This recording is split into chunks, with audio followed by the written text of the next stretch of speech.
రాజులతో యుద్ధం చేసి అబ్రహాము రాజులను జయించేవాడు. జయించి ఒకసారి సొదొమ రాజు ఒకడు ఉంటాడు. సొదొమ రాజును జయించి బందీలుగా తీసుకొస్తాడు అబ్రహాం. అప్పుడు సొదొమ రాజు అబ్రహాం దగ్గరికి వచ్చి ఏమంటాడంటే, ఇదిగో అబ్రహామా, నా దగ్గరున్న ధనమంతా నీకు ఇస్తా, నా జనాలను వదిలిపెట్టు అంటాడు.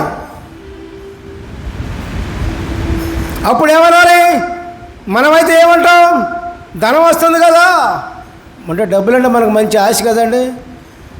డబ్బులు వస్తాయి, ధనం వస్తుంది కదా, ఇంకా మనుషులు ఎందుకు మనకి అని డబ్బులు తీసుకొని మనుషులు వదిలిపెట్టేస్తాడు. అది మన మనస్తత్వం. దేవునికి స్తోత్రం. అబ్రహాం మనస్తత్వం అది కాదు.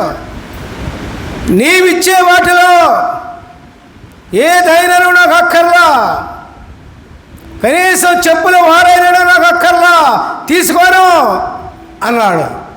ధనం మీద ఆశ లేదు. హల్లెలూయా. ధనం మీద ఆశ లేని వాడికే ధనం వస్తుంది. ధనం మీద ఆశ ఉన్నవాడికి ధనం రాదు. ఒకటే గుర్తు, ధనం మీద ఆశ ఉన్నవాడికి ధనం రాదు.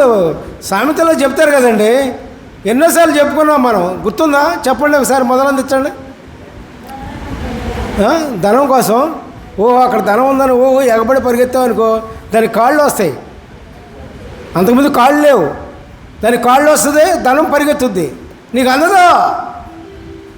ఈ లోకంలో దేవుణ్ణి తప్ప ఏది కోరుకున్నా అవి నీకు అందవు.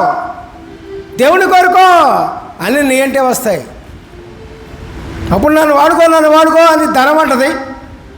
ఇంకా సామాగ్రి ఏమైనా ఉంటే నన్ను వాడుకో అని మన వెంట పడతాయి. మనం వాటి కోసం పోటపడక్కర్లా, పాకులాడక్కర్లా.